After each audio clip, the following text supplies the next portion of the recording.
io mi definisco un anoressofilo. Ecco, lei mi diceva... Primo e unico esemplare.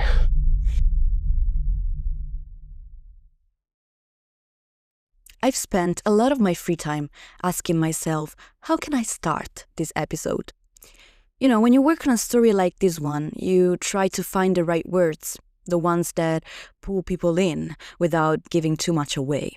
But then I realize there's really no better way to begin than by letting him speak. Because this story is his story.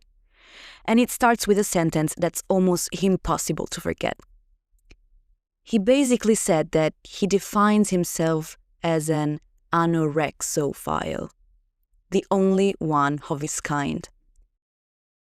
In other words, he claimed to be the only man sexually attracted only to women who were extremely thin, even skeletal. This is where his story begins. A story that on the surface sounds like an obsession, but as you'll hear it, it's much darker than that. Oh, and before I forget, let me introduce myself. Hi, I'm Martina, and welcome to the dark side of Italy.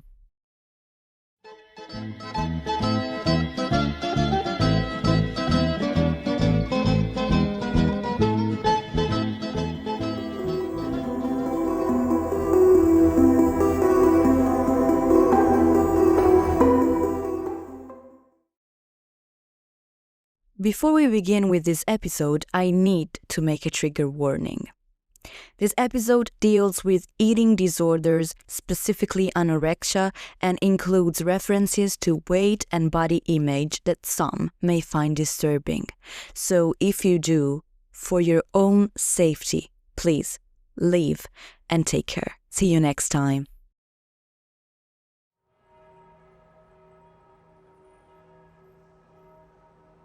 Marco Mariolini was born on April the 13th, 1959, in the quiet province of Brescia.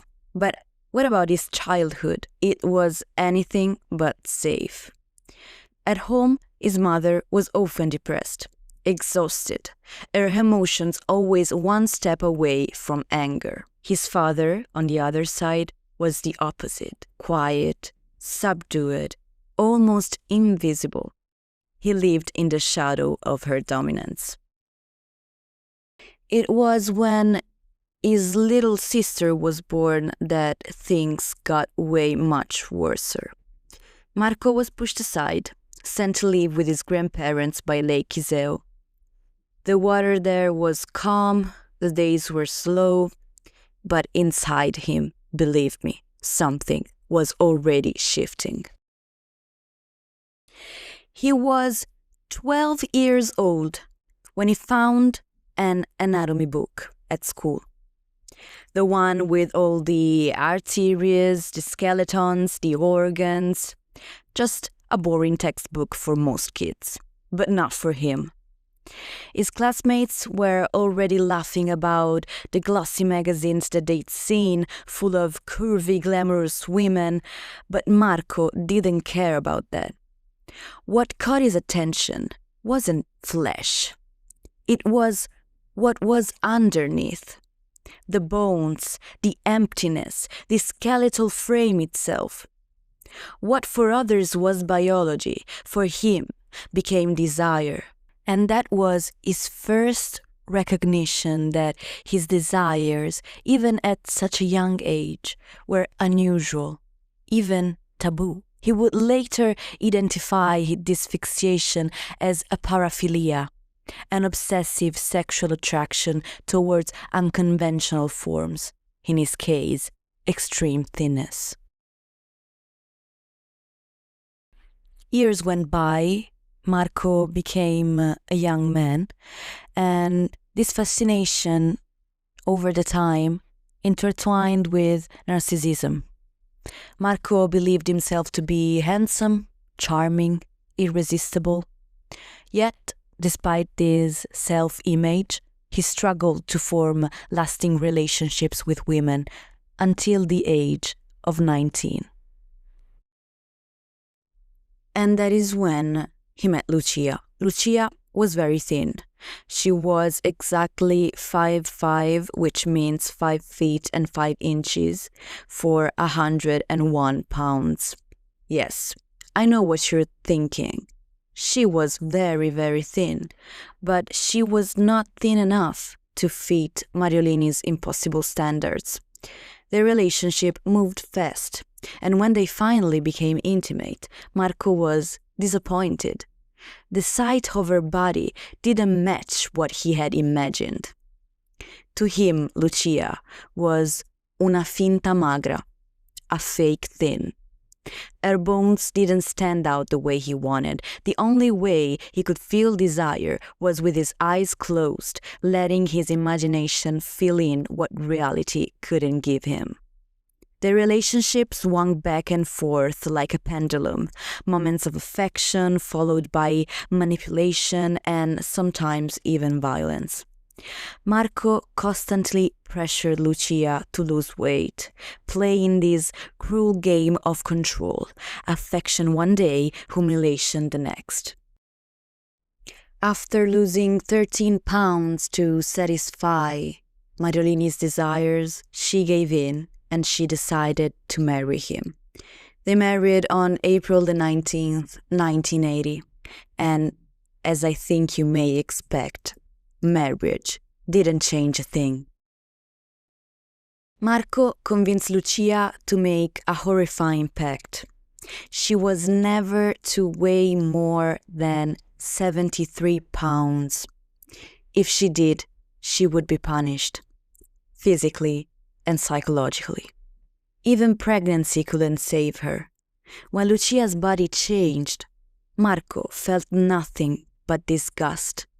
Despite being the one who wanted a child in the first place, the pregnancies became the breaking point. After the second one, the couple finally separated. Following the separation, Marco's obsession deepened.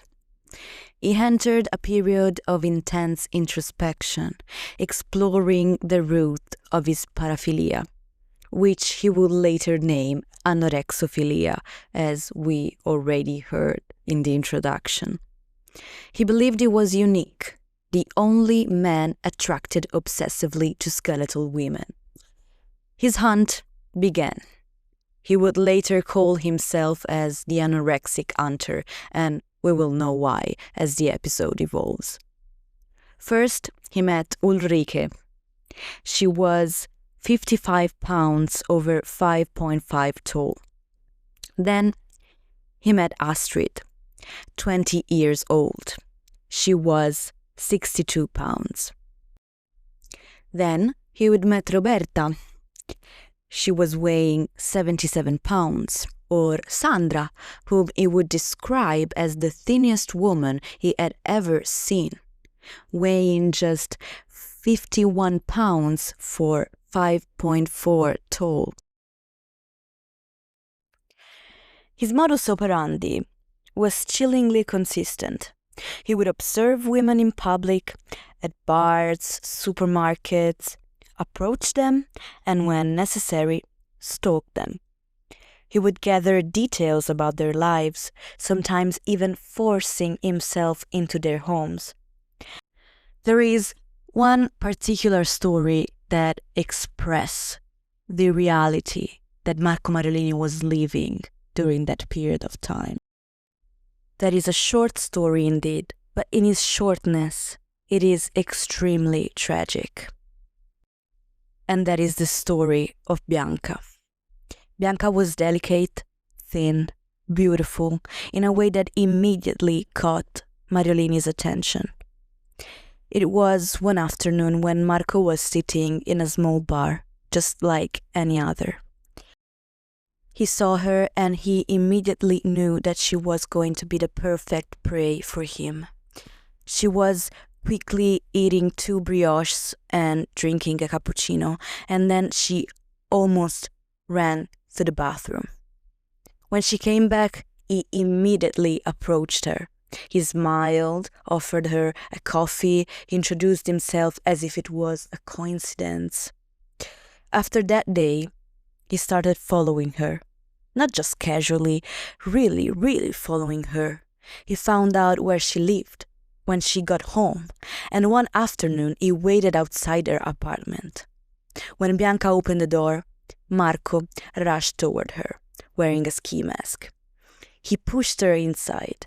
Terrified, she started having an asthma attack, and that's when he froze. He took off the mask, started crying, started sobbing, and begged her to listen. He told her about his obsession, about his paraphilia, about how he felt different, how he felt misunderstood. She felt extremely sorry for the young man. And I don't know why, I cannot explain this to myself, but maybe it was because she understood what his desire was, because she was embracing his desire herself. But anyway, she even let him have a fleeting sexual encounter with her. But right after that, she said goodbye to him because she had a husband and kids, and she said to him that this will never happen again. By October 1994, Marco had reached a new stage of his obsession, one he was no longer hiding. So he placed the newspaper AD. It read, "I'm a businessman in a good financial position, and I'd like to meet for cohabitation or marriage a woman between 18 and 50 years old who is extremely thin, in fact, skeletal." But the disturbing part is not the newspaper AD. It is disturbing indeed, but there is something that I need to tell you that you will find extremely disturbing. While he was publishing this AD, he was still living with his ex-wife and 2 children. Anyways, around 20 women responded, but only one of them would completely consume him. Her name was Monica Calò, and unfortunately, she will be the main character in this story. Monica was born in 1971 in Domodossola. She was studying speech therapy at university, intelligent, outgoing, the kind of woman who seemed grounded. But under the surface, she carried deep insecurities, a fragile relationship with her own body. When she read Marco's AD, something about it drew her in. She couldn't explain why. Maybe curiosity, maybe something darker. Marco and Monica met for the first time in 1994, specifically on the 12th of October, at the train station in Padova. They talked for hours, and while they spoke, Marco studied her, every gesture, every word. When he finally felt it was the right moment, he told her the truth about his desires. And, unfortunately, instead of running, Monica stayed.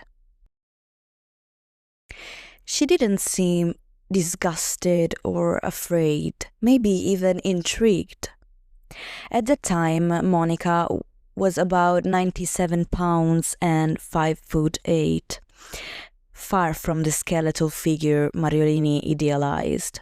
But she told Marco that she'd never felt comfortable in her own skin, that she'd always wanted to lose weight.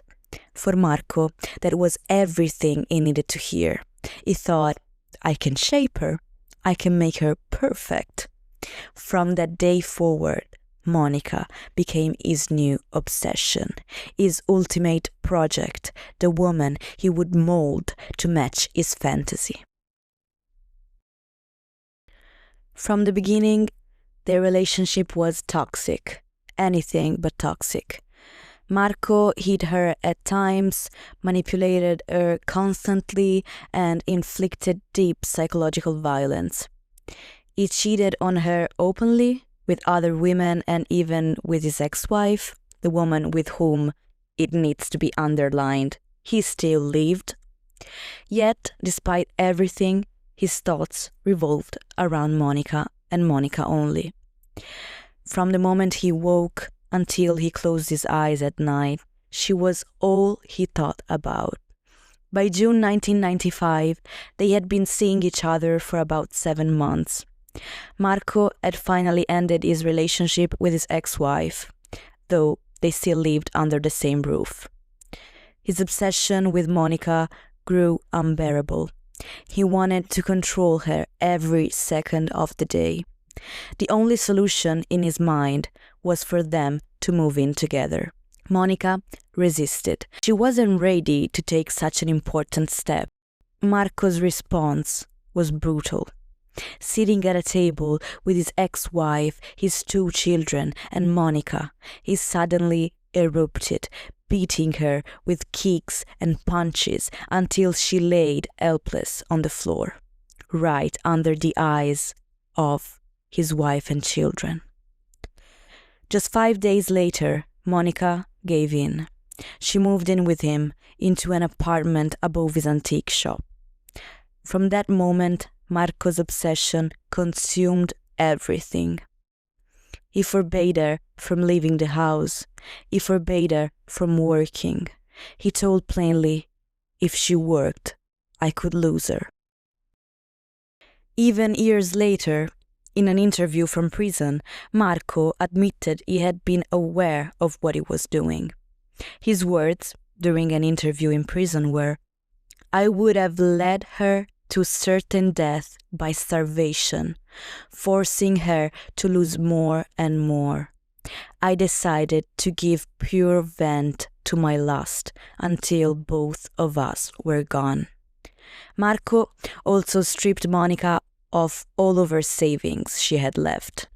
2 apartments in her name sold off for 76 million lire, around $50,000 at the time.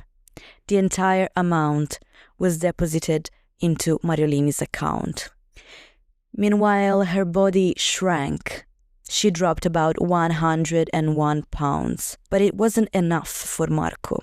For him, the target was 33 kilos, just 73 pounds. He set strict rules.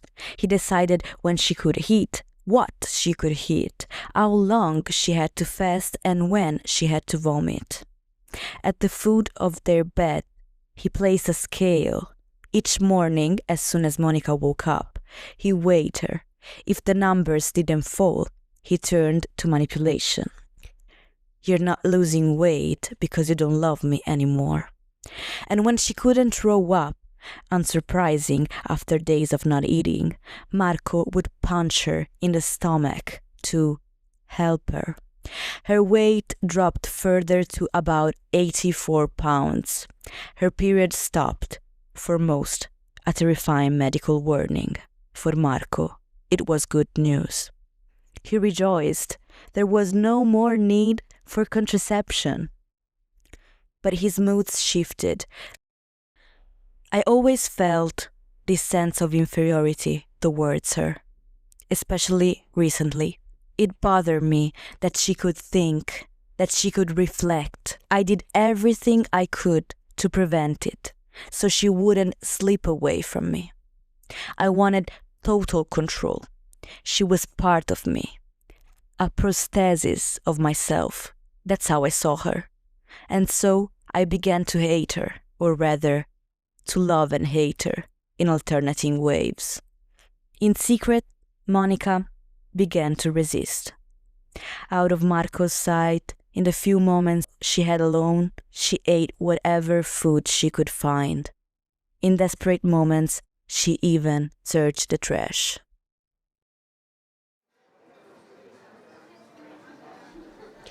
Now, I want you to picture this exact image in your mind. You're sitting at a small restaurant, watching people at the other tables. A couple catches your eye because something about them feels off. The woman is stunning but painfully thin. Her cheekbones sharp, her movements quiet and tense. She sits in front of an empty plate, while the man across from her eats with enthusiasm, talking endlessly. Then the waiter brings the woman a plate of gnocchi, and she devours it. Not bites, devours. Like someone who hasn't eaten in weeks. But when the man returns to the table and sees her eating, especially eating gnocchi, he explodes. He screams at her to stop, yelling about how many weeks of fasting it will take to burn off what she's eaten. She doesn't stop. Instead, she gets up and runs towards the kitchen, clutching the plate as if it were her last chance at food. He chases her, eats her, right there in front of everyone. You see everything, every detail of that tragic scene. And yet, nobody moves. Nobody calls the police. The night just goes on. That man was obviously Marco Mariolini, and that woman was, unfortunately, Monica Calò. And that scene, I think, that shows everything about him. The control, the humiliation, and the cruelty that define his so-called love. After the restaurant, they immediately went back home, and he felt that he needed to punish Monica for what he had done at the restaurant. As punishment, he ordered her to strip completely and sleep naked on the cold floor.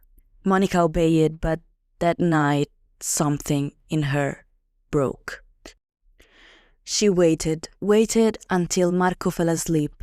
Then she went to the kitchen, grabbed a hammer, and returned to the bedroom. She hit him 4 times in the head. Covered in blood and terrified, she screamed and called for help, convinced she had killed Marco. But unfortunately, she had not killed him. Both were hospitalized. Marco spent 8 days in a psychiatric coma. Monica was charged with attempted murder and placed under house arrest at her grandmother's home in Domodossola. But even after that, after Monica trying to kill Marco, even after everything that has happened between them and their relationship, Marco defended her.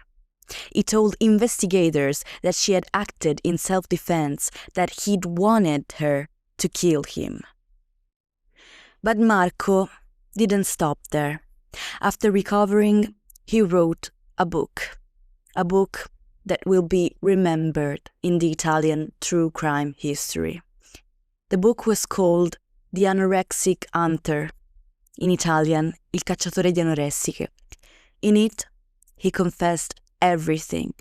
His obsessions, his past relationships, even Monica's story, though it changed her name to Barbara. The book ended with a chilling line. He wrote these exact words: "I'm afraid I'll lose my mind and become a real monster, a killer, or even just a rapist of poor anorexic women." And still, as you probably expect, no one stopped him. 2 carabinieri officers, police officers in Italy, even attended the book's press conference, alarmed by what they'd heard, but no action was taken. Meanwhile, Monica was finally beginning to recover. Surrounded by her family, she was eating again, slowly finding herself after years of manipulation. But Marco couldn't stand losing control of her. He started stalking her with letters, phone calls, threats. Monica recorded 27 tapes of his harassment. He begged her to meet him, to talk, but she refused. When she and her parents went to the police, Marco was banned from entering the province of Domodossola, but it didn't matter. He kept calling, obviously. He kept following her. He told her family he loved her so much that he'd even accept her weight. His obsession pushed Monica to the edge, to the point where she even attempted suicide. And now we begin the final chapter of this story. It was the 14th of July, 1998, a warm afternoon near Lake Maggiore, northern Italy. The town was called Intra, a quiet, elegant place with families strolling, people having lunch on the lakeside. No one could imagine what was about to happen there. After months of harassment, Marco convinced Monica to meet him one last time. He told her he wanted to return her car and a few personal items. Monica hesitated, but eventually agreed. She believed that by seeing him one final time, she could finally close that chapter. To be safe, she chose a crowded public place, the kind of place where nothing bad could happen, or so she thought. They met that morning, as I said, on the 14th of July 1998. They walked for a while, then sat down at a restaurant by the lake. Marco ordered, Monica did too. Pasta, a glass of water. Simple, but for the first time in years, she ate freely, without fear.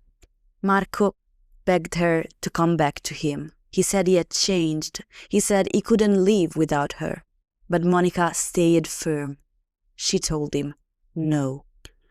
Unfortunately, that was the moment he realized he'd lost control forever. After lunch, they started walking toward the parking lot. Witnesses later said Monica looked calm, almost revealed. She had no idea that in Marco's car, parked just a few meters away, there were chains, locks, and duct tape. He hadn't planned to let her go. Not at all. As they reached the sidewalk, Monica turned to leave. And that's when Marco snapped. He grabbed her arm. She shouted, "Let me go!" People nearby stopped and looked, confused, unsure if it was just an argument or if it was something else. Then, in one sudden movement, Marco pulled out a kitchen knife from inside his jacket. He lunged at her. The first blow hit her chest, then another and another. 22 stab wounds, all concentrated around her heart. She fell to the ground, covered in blood, as bystanders screamed. Several tried to stop him, but he kept going until she stopped moving. Then, as if nothing had happened, he stepped back, dropped the knife, and walked towards the water. Witnesses said he calmly undressed down his underwear, waded into the lake, and started swimming, slowly, mechanically, until the police arrived and pulled him out. In his car, officers found exactly what he'd prepared: chains, padlocks, duct tape, and rope. Proof that this wasn't a sudden burst of rage. It was premeditated.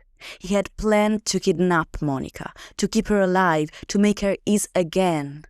But when she said no, he decided that if he couldn't have her, no one would. The trial took place in Novara, under what in Italy is called rito abbreviato, abbreviated trial. It's a special legal procedure that allows the defendant to skip the full public trial in exchange for a lighter sentence. Essentially, it's like saying, I'll let you decide based on the evidence already gathered, and in return, I'll get a reduction in years. It's not a guilty plea, not exactly, but it means avoiding the full courtroom spectacle. And for Marco, that was perfect, because control, even over how it was judged, was what he craved most. In court, he behaved almost theatrically. He wasn't ashamed or even angry. He was calm, confident. He told the judge that he had killed Monica because he loved her too much, that he couldn't bear to see her with anyone else. He described himself as a victim of love, a man consumed by emotion, misunderstood by society. He spoke for hours, twisting the story into something tragic, romantic, grotesquely poetic.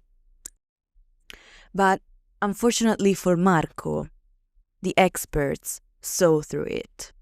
They diagnosed him with narcissistic and histrionic personality disorder, a dangerous mix of self-obsession, emotional manipulation, and a need for attention.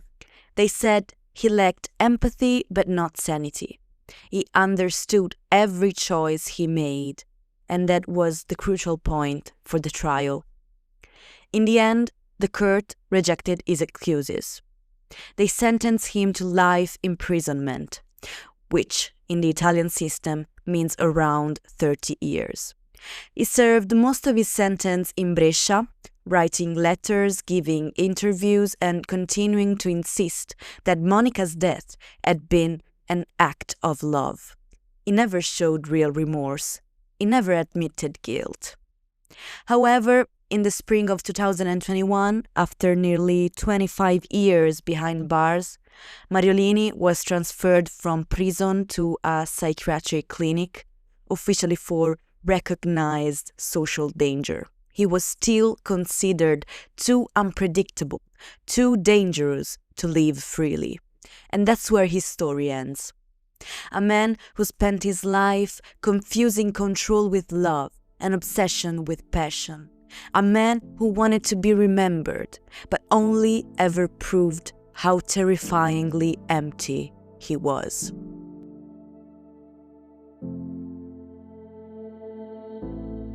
Guys, that is everything that I know from this case. I hope you enjoyed it. I hope you will leave a like and maybe a comment about this episode. And I'll see you next time. Bye.